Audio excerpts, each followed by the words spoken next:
Bonjour à tous, on se retrouve aujourd'hui pour une nouvelle vidéo et ce sera donc pour vous proposer 4 DIY sur le thème d'Harry Potter et plus particulièrement sur la maison Serpentard. Sachez qu'il y a quelques temps j'avais déjà réalisé une vidéo sur ce thème avec 4 DIY, donc si vous voulez la voir je vous invite à cliquer en haut à droite de celle-ci sur le petit i. Vous pourrez donc voir la vidéo qui concerne davantage la maison Gryffondor, ici c'est Serpentard, mais sachez que pour certains DIY vous pouvez les adapter en fonction de la maison que vous préférez. J'espère que la vidéo va vous plaire et je vous laisse donc avec la suite. Pour le premier tuto, il s'agit de réaliser un collier du vif d'or. Donc au niveau du matériel, vous aurez bien sûr besoin d'une chaîne. Donc soit vous attachez votre pendentif avec 2 fermoirs, soit avec 2 anneaux, c'est un petit peu comme vous voulez. Pour réaliser votre vif d'or, vous aurez besoin de 2 breloques ailes. Je vous conseille ce type d'aile parce que les breloques classiques, ça ne va pas fonctionner, vous ne pourrez pas attacher votre breloque des deux côtés. Vous aurez également besoin d'une perle de couleur or. Ici, moi j'ai pris une perle en plastique qui correspondait assez bien, je trouve. Et puis bien sûr d'une tige à œil pour passer à l'intérieur et connecter vos 2 ailes à votre perle. Pour réaliser le collier et pour le monter, il vous faudra également des pinces. Alors au niveau du montage, vous voyez que c'est assez simple, je vous ai placé tous les éléments dans l'ordre. Vous avez juste à les raccorder ensemble.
Et donc voici ce que l'on obtient une fois terminé, un joli collier avec le vif d'or. À noter par contre que dans l'accéléré, si vous ne l'avez pas remarqué, j'ai retiré les fermoirs qui ne passaient pas à l'intérieur des breloques. Donc si vous avez les mêmes, vous allez rencontrer certainement ce problème. Donc il faudra simplement passer des anneaux et non pas des fermoirs. Petit bémol, c'est qu'avec ce type de chaîne à billes, eh bien là je ne peux pas passer mon collier, il faut un fermoir et un anneau ici. Donc c'est possible de le faire avec de la chaîne à billes, mais il faut des apprêts supplémentaires. Sinon vous avez la possibilité avec ce type de chaîne d'ajouter un anneau supplémentaire ici avec un fermoir. Donc vous pourrez l'ouvrir et le refermer bien sûr, mais esthétiquement parlant ce sera pas forcément joli. Donc mon conseil c'est simplement de prendre plutôt de la chaîne à maillon, comme ça vous pourrez découper où vous voulez, vous pourrez accrocher des deux côtés ici avec des anneaux, et de l'autre côté vous suffira de découper et de passer à l'intérieur des maillons un anneau et un fermoir. Donc de toute façon je vous mettrai le matériel dont vous aurez besoin dans la description. C'est pas un collier difficile à réaliser, c'est simplement qu'ici j'avais pas forcément le matériel adéquat. Pour le deuxième tuto, il s'agit de réaliser une fiole Serpentard en fimo. Donc au niveau du matériel, vous aurez bien sûr besoin de fimo. Au niveau de la couleur, vous aurez besoin de gris. Moi, comme je n'avais pas à la base, je vais tout simplement mélanger du blanc numéro 0 avec du noir numéro 9. Vous aurez également besoin d'une lame, éventuellement d'un douting tool pour pouvoir creuser et former les yeux de votre serpent. Pour pouvoir faire tenir votre création autour de la fiole, vous aurez besoin de colle. Pour l'intérieur de la fiole, moi je vais mélanger un petit peu d'eau avec de la peinture de couleur verte foncée que je vais mélanger également avec un petit cure-dent pour que ce soit plus facile. Après, si vous voulez mettre autre chose à l'intérieur de la fiole, c'est tout à fait possible. Vous pouvez par exemple mettre des paillettes de couleur verte foncée, ce sera très joli aussi. Le tout, c'est que ça rappelle un petit peu les couleurs de la maison Serpentard. Et enfin, c'est facultatif, si vous souhaitez réaliser un bijou, pouvoir accrocher votre fiole, vous aurez besoin d'après. Donc ici, j'ai pris un strap de bijoux de portable, de petits petits anneaux, 2 tiges à œil, 3 perles, toujours pour rappeler les couleurs, donc du gris et du vert. Et puis bien sûr, pour monter votre bijou ou votre pendentif, ce que vous voulez, vous aurez besoin de pinces. Pour commencer, vous allez prendre un petit morceau de pâte grise, vous allez former une boule et à partir de cette boule, vous allez rouler la pâte afin de réaliser un boudin très fin pour faire votre serpent.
Une fois que vous avez réalisé votre serpent et que vous avez terminé de le modeler, il ne vous reste plus qu'à passer la création au four à 110 degrés pendant environ 30 minutes. Normalement, vous pouvez passer le verre au four sans problème.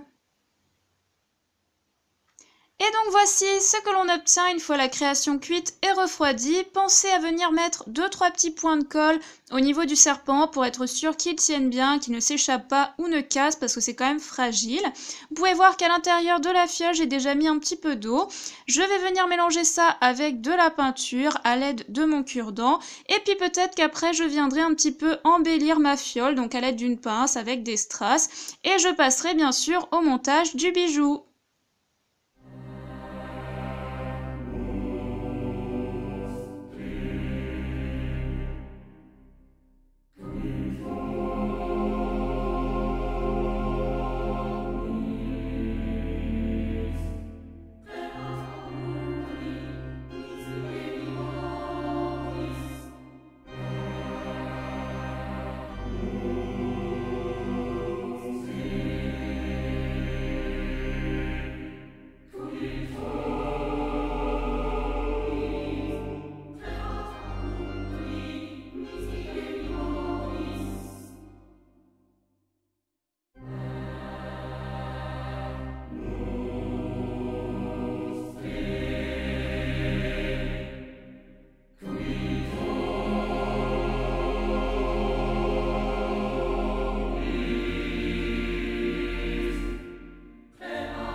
Et donc voici ce que l'on obtient une fois le bijou monté ou du moins la fiole décorée. Alors si vous voulez avoir cet aspect un petit peu gluant, vieilli, toile d'araignée qu'on voit autour de la fiole, eh bien j'ai tout simplement utilisé pour ça de la colle scotch glu transparente. Vous pouvez utiliser une colle transparente, tout simplement ça fera l'affaire. Parce que sinon je trouvais que ça faisait un petit peu simpliste et là ça donne vraiment un aspect vieilli, réaliste, qui rappelle vraiment le côté Harry Potter. Mais après vous pouvez vraiment faire une fiole toute simple avec un petit serpent. Bien entendu, comme je voulais faire un bijou fini comme j'ai l'habitude de le faire, j'ai monté voilà un petit bijou de portable avec des perles, j'ai ajouté des strass, même au niveau des yeux j'ai mis des petites paillettes. Mais après vous pouvez très bien faire une fiole toute simple que vous pouvez par exemple ajouter à un décor miniature si vous aimez bien faire des décors miniatures. Et donc petit conseil avant de terminer ce tuto, pensez à bien coller le bouchon, c'est très important, sinon l'eau va partir et même avec le temps l'eau va s'évaporer même si c'est bien fermé. Donc n'hésitez pas à bien remplir la fiole et à surtout bien coller ce bouchon. Pour le troisième tuto, il s'agit de réaliser le logo de la maison Serpentard en perles à repasser. Donc au niveau du matériel, vous aurez bien sûr besoin d'un support carré de perles à repasser. Ici le mien fait 10 cm par 10 cm. Au niveau des perles, vous aurez besoin de 87 perles noires, 60 perles grises et enfin 57 perles vertes foncées. Et vous aurez éventuellement besoin d'une pince si vous voulez vous faciliter la tâche pour placer les perles.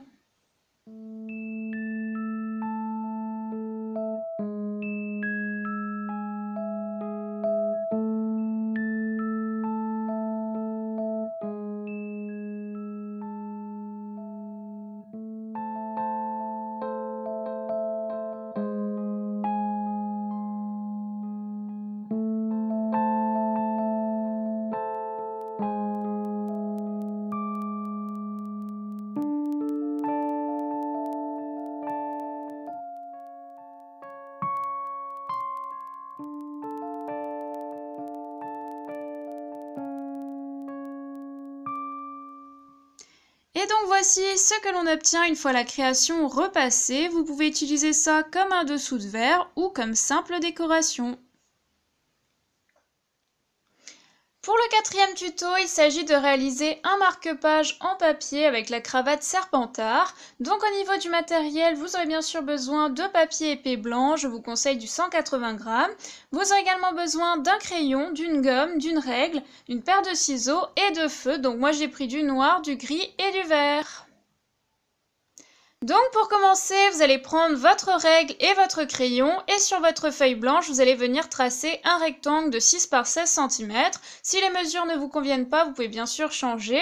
Je vous ai mis également d'autres mesures pour vous aider à réaliser le dessin. Donc là, vous allez partir d'en haut et espacer de 16 cm. Vous allez faire un petit repère au crayon. Puis ensuite, à 2,5 cm plus loin, vous allez faire un petit repère au centre, à ce niveau-là. Ça va vous permettre de réaliser comme un V, donc le V de votre pull. Et ensuite, avec l'espace qu'il reste ici, vous allez venir dessiner votre cravate Serpentard. Donc ça permet simplement de centrer la cravate. Une fois que vous aurez terminé votre marque-page, il ne vous restera plus qu'à le découper à l'aide d'une paire de ciseaux.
voici ce que l'on obtient une fois terminé, un joli petit marque-page Serpentard.